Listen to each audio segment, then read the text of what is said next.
আপু, মো আপুর বাসাতে আবার চলে এসেছি আমরা। মো আপু কি করছে একটু শুনবো তার মুখ থেকে। আপু, আসসালামু আলাইকুম। ওয়ালাইকুম আসসালাম। আসসালামু আলাইকুম। ওয়ালাইকুম সালাম, কেমন আছেন? আলহামদুলিল্লাহ ভালো। আপু, কোথায় গেছিলেন? এই যে বটিকে খাওয়াতে গেছিলাম। আপনি তো আমাদের অফিসে গিয়েছিলেন তাই না, বিয়ের জন্য? হ্যাঁ গিয়েছিলাম। কোনো ভাই তো দায়িত্ব নেয় নাই না? না এখনো নেয়নি। এই জন্য আমরা আবার আপনাদের এখানে আসলাম, যদি একটা ভালো মনের মানুষ আপনাকে খুঁজে দিতে পারি। তো আপু, কেমন আছেন?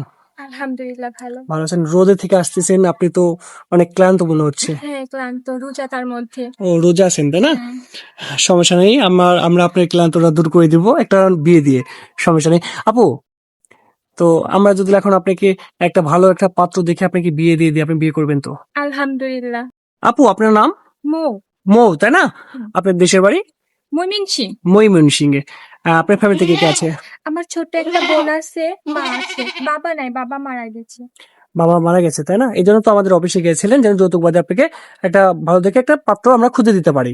আপনার সাথে যোগাযোগ করবে কি করে? আপনাদের মাধ্যমে। আমাদের মাধ্যমে করবে তাই না? সুপ্রিয় দর্শক, ডিসপ্লে উপর একটা নাম্বার দেখতে পাচ্ছেন, নাম্বারে হোয়াটসঅ্যাপ ইমো দুটোই আছে। যদি কোনো ভাই আপুটির দায়িত্ব নিতে চান, আপুর একটা ছবি স্ক্রিনশট করে আমাদেরকে পাঠিয়ে দেবেন, আমরা আপুটির সাথে যোগাযোগ করিয়ে দেবো। আপু, ঠিক আছে, ভালো থাকবেন। আসসালামু আলাইকুম। ওয়ালাইকুম আসসালাম।